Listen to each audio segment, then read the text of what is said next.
எனக்கு தப்பா ரைட்டான்னு தெரியாது. நிறைய பேர் எனக்கு டிஎம் பண்ற ஒரே விஷயம் பின்னாடி சொல்றேன், கொஞ்சம் கலந்து பேசி டிசைட் பண்ணி வழக்கமா எந்திரிச்சு பிரஸ் பண்ணிட்டு நல்லா தண்ணி குடிச்சிட்டு இந்த ஜெலாட்டோ நமக்கு கூட பிறக்காத தம்பி மாதிரி காதல் இல்லாம கூட இவ்வளவு வருஷம் இருந்து, ஆனா இந்த காஃபி இல்லாம தான் இருக்க முடியும். நம்ம பேஜ் யாராவது புதுசா பாக்குறீங்கன்னா ஒரு ஃபாலோ தட்டி ஏதோ உங்களால முடிஞ்ச ஒரு சின்ன உதவி. ஹேசல் குட்டி போட்டதோட சரி, இந்த ஜெலாட்டோ தான் எல்லா வேலையும் பார்த்து. ஜெலாட்டோக்கு ரொம்ப மோசமான என்னன்னா குளிக்க வைக்கிறேன்னு சொன்னேன். அவனுக்கு லாங்குவேஜ் புரிஞ்சு என்னங்க தபிக்க முடியல, குளிக்க வச்சு நானும் குளிச்சுட்டேன். ஃப்ரைடேங்கறனால ரொம்ப ஹெக்டிக்கா தான் ஷெட்யூல் போச்சு. இப்போ அந்த விஷயத்தை சாம்பிராணி போட்டுட்டு என்னன்னு நிறைய பேர் என்கிட்ட தம்பி நான் யூகேல இருக்கேன், சவுதியில இருக்கேன், ஹெக்டிக்கா போகுது, இல்லாதவங்களுக்கு சாப்பாடு வாங்கி தரணும், உங்களுக்கு காசு அனுப்புறேன் பண்றீங்களான்னு கேட்கறீங்க. ரொம்ப நாளா கேட்கிற ஒரு ரெக்வெஸ்ட். எனக்கு இதை பண்ணலாங்கிற ஒரு ஐடியா இருக்கு. அண்ட் இதை பத்தி உங்க கருத்து என்னங்கறத கீழே ரெஜிஸ்டர் பண்ணி யாருக்காவது ஏதாவது கொடுக்கணும்னா நம்ம பேஜ் ஷேர் பண்ணி கான்டாக்ட் பண்ண சொல்லி. அல்ஹம்துலில்லாஹ் ஜும்மா தொழுகை முடிஞ்சு காலையில எந்திரிச்சு வீடு வாசல் கூட்டி இவனை குளிக்க வச்சு நான் குளிக்கிறதே போதும்.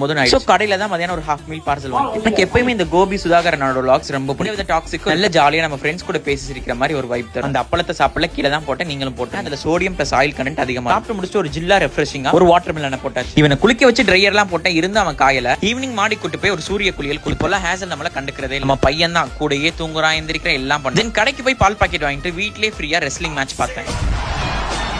டைம் ஒரு 6:30 ஆயிடுச்சு. மகரிப் தொழுது முடிச்சுட்டு நம்ம ஜெலாட்டா கூட ஜிஞ்சர் டீ குடிச்சாச்சு. நேத்து நான் கிவ் அப் பண்ணிட்டேன், ஆனா இன்னையில இருந்து நான் டபுள் த கம்பேக் கொடுக்க போறேன். ஃபர்ஸ்ட் பாடியை வார்ம் அப் பண்ற மாதிரி உடம்ப ஃப்ரீயா விட்டு சும்மா வாக்கிங் தான் போனேன். ஒரு 5000 ஸ்டெப் கிராஸ் ஆகும். நம்மளோட ரியல் மேரத்தான் ஸ்டார்ட். வீட்டுக்கு வரதுக்குள்ள வேர்வையிலேயே குளிச்சுட்டு வீட்டுக்கு வந்து உடனே தண்ணியோ குளியலோ போட்டுறாது. கொஞ்சம் பாடி ரிலாக்ஸ் பண்ணிட்டு அதுக்கப்புறம் பண்ணுங்க. நான் கொஞ்சம் பிரீத்திங் எக்ஸசைஸ் பண்ணிட்டு அப்புறம் தான் பாடியை ஹைட்ரேட் பண்ணவே ஆரம்பிச்சு. ஒரு 2 minutes breakfast recipe flavour of smile சேனல்ல போடுறேன். அல்ஹம்துலில்லாஹ் எல்லா வேலையும் முடிஞ்சு குளிச்சுட்டு பசங்க கூப்பிட்டுருந்தாங்க, கொஞ்சம் ஃபன் பண்ணிட்டு பாடெல்லாம் சொல்லி கொடுத்துட்டு படிச்சு கலச்ச பசங்களுக்கு டீயும் வாங்கி கொடுத்தாச்சு.